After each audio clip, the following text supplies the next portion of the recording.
Palestine is a human rights and social justice issue. It is an American issue because your taxpayer dollars are used. So whether or not you think the electoral process is the way in which to help solve the Palestinian issue, maybe you think it's other ways, protesting, online campaigns, humanitarian. The strategy's fine, and we're all going to be on different sides of the strategy. But in my opinion, on an issue like Palestine, you got to choose the side of the oppressed. And if you're on the side of the oppressor, or you're defending the oppressor, or you're actually trying to humanize the oppressor, then that's a problem, sisters and brothers, and we got to be able to say that is not the position of the Muslim American community. Ask those who call themselves progressive Zionists to explain to you how can they be against the separation of children on the U.S.-Mexican border? How can they be against building a wall between us and Mexico? How can they be against agencies like ICE, Immigration Customs Enforcement? But then you support, and then you tell me, oh, I'm with you, you can't push me out of the movement because I'm also against white supremacy. Ask them this, how can you be against white supremacy in the United States of America and the idea of living in a supremacist state based on race and class, but then you support a state like Israel that is built on supremacy, that is built on the idea that Jews are supreme to every Palestinians and the movement for the self-determination of the Palestinian people. We have always been on the right side.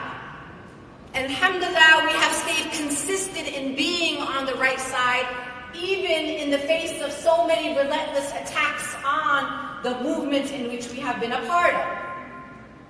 What's really interesting now is that I'm not on the defensive anymore. I don't have to defend human rights. I'm not on the defensive. The people who have to be on the defensive are the Zionists.